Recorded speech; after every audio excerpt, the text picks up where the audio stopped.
But do you know how much you pay for charging, like, charging your car, like, each week? So this is the little trick that I use on the Tesla. So on the Tesla, I charge twice a day.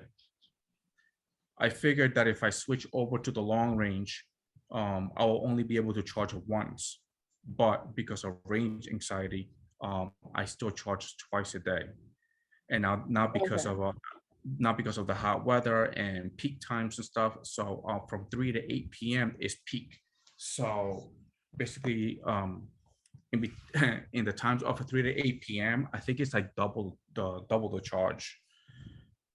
So it all adds up. So on the long Yeah. range, on the long range, I'm charging twice a day, but I'm paying $500 or more for the Tesla. When if I just use the standard range, I can still charge twice a day, but it costs me $500 less. So there's a savings there. So I'm trying to get myself into a short range, and I'm begging this guy to be like, "Hey, just give me a damn short range." I was like, "I do not need a long range right now. It's a $500 savings." Um, but my charging ranges, it all depends.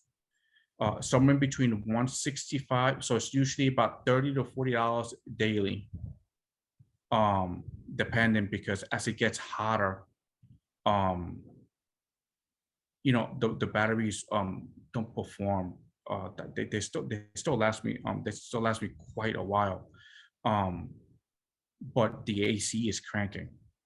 I mean, Yeah.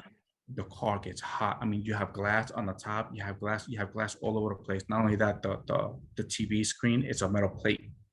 Yeah. So that gets really hot. So when you turn the AC on, it's just grabbing the heat from the plate and just throwing it right in your face. So there's a little trick behind it, behind that too, to keep the car cool. But you got to crank the AC, and then AC consumes electricity. Yeah.